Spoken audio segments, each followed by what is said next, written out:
Assalamualaikum warahmatullahi wabarakatuh.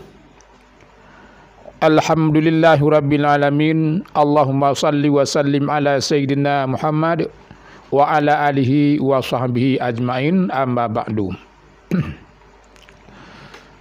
Baiklah, sekarang saya akan menjawab satu pertanyaan yang ditanya oleh saudara kita melalui YouTube saya.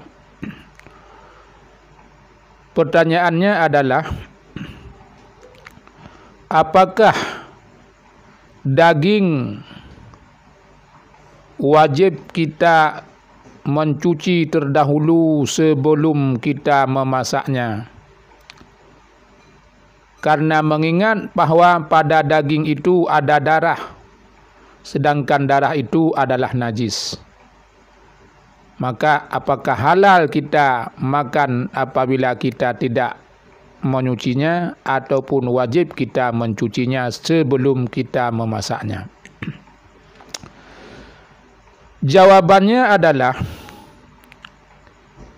kita ketahui bahawa darah itu pada umumnya adalah najis. Akan tetapi tentang masalah darah yang ada pada daging, di dalam mazhab Imam Syafi'i, ulama-ulama Syafi'iyah berbeda pendapat. Ada ulama daripada mazhab Syafi'i yang mengatakan bahawa darah yang ada pada daging itu yang tidak mengalir itu hukumnya suci, bukan najis. Pendapat yang kedua yang mengatakan bahawa darah yang ada pada daging itu walaupun sedikit itu najis. Walaupun darah itu sedikit itu termasuk najis. Akan tetapi dimaafkan. Akan tetapi najis itu najis yang dimaafkan. Ini pendapat yang kuat. Walaupun dimaafkan, yang dianya tetap najis. Ya, najis tetap najis, tetapi dimaafkan.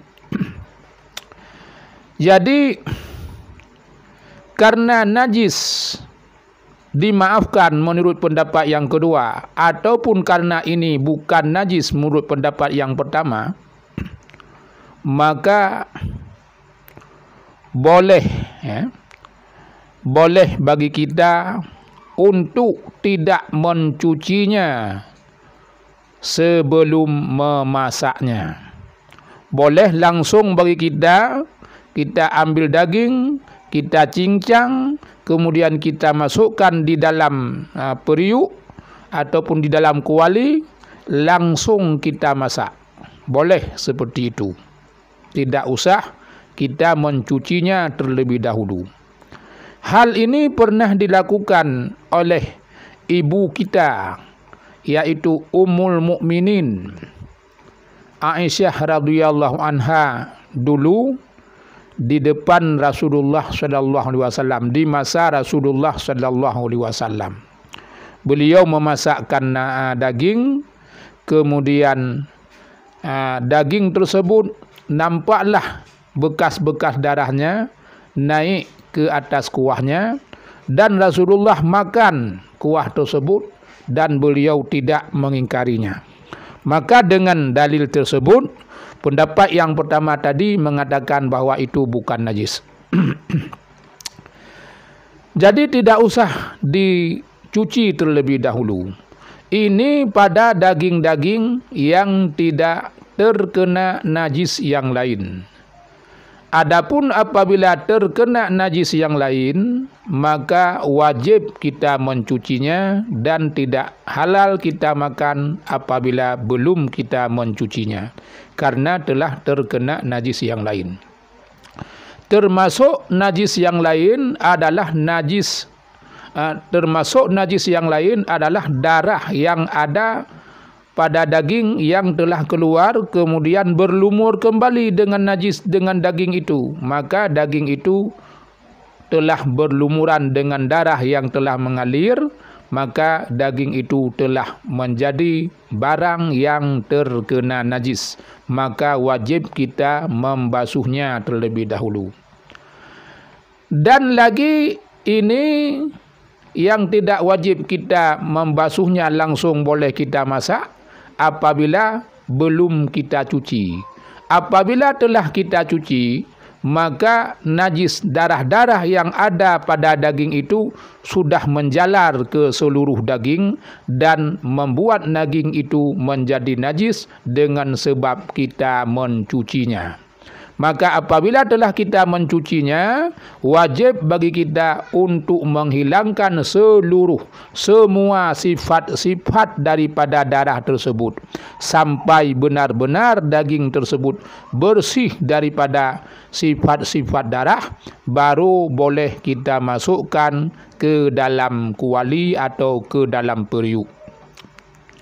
Kalau belum hilang sifat-sifat darah itu, maka tidak halal ataupun haram bagi kita memakannya, karena itu telah bernajis. Maka berhati-hatilah di dalam mencuci daging, karena yang sebenarnya dimaafkan untuk kita makan tanpa kita cuci, dengan kita cuci menjadi najis. Maka ini kebanyakan yang terjadi pada masyarakat kita sekarang ini, karena minimnya, mungkin kurangnya perhatian yang serius tentang masalah ini. Maka demikianlah jawabannya, mudah-mudahan memberi manfaat. Wallahu alam bisawab, wabillahi taufiq wal hidayah. Assalamualaikum warahmatullahi wabarakatuh.